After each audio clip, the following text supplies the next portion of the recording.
Dionysus, god of wine, ritual madness and theatre. Son of Zeus and Semele, Dionysus was the only god with a mortal mother. Semele was said to have asked Zeus to reveal himself to her in all his glory, and although unhappy with this request, Zeus had no choice but to agree, bound by an oath.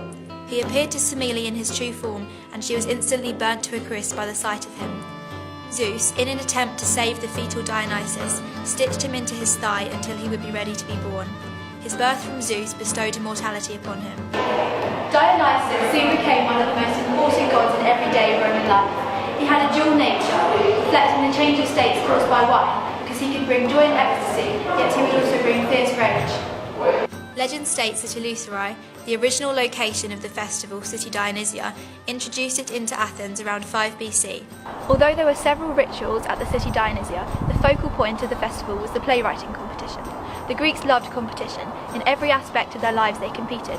The three tragedians, Aeschylus, Euripides and Sophocles, competed against each other to try and impress the judges who would have been selected by lot, called the proagon. For the competition, they would each write 3 tragedies and a satyr play. If your play won, then your name would have been inscribed on the wall of the theatre. There was no money, it was about the glory. Greek theatre was open air and built into a hillside so that the audience could sit in tiered seating up the hillside. At the bottom of the hill was a flat surface called the orchestra, Greek for dancing space. This is where the chorus would have performed. The chorus had 2 main functions in Greek theatre. The first was simply just fun. The ancient Greeks always talked with great excitement about the moment that the chorus would start up. It consisted of 12 exceptionally well-trained singing and dancing young men. It would have almost been like a West End musical today. The other role of the chorus was to commentate on the action taking place on the stage, providing the perspective of the community. So you don't just get Jason begging Medea not to kill her children, you get 12 citizens representing the whole city begging her not to kill them. The chorus was not a boring interval between the real action, but actually a highlight of the play. The chorus created a constant interaction with the audience through both their role as Athenian citizens, like the audience would mostly have been, and their physical proximity to them in the orchestra. This was vital because tragedies required the audience to engage and think about the big moral questions of the day. Tragic theatre was fundamentally political. Tragedies were a religious ritual to worship Dionysus. Part of the worship was wearing the mask.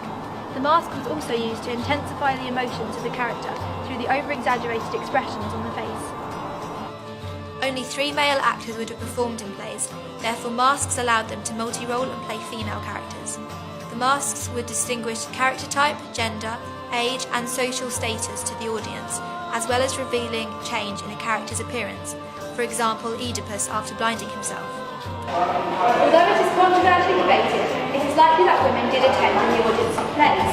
The real question is, what kind of women? Most respectable women probably stayed at home. However, the heterae, highly educated courtesans, and women slaves may have attended.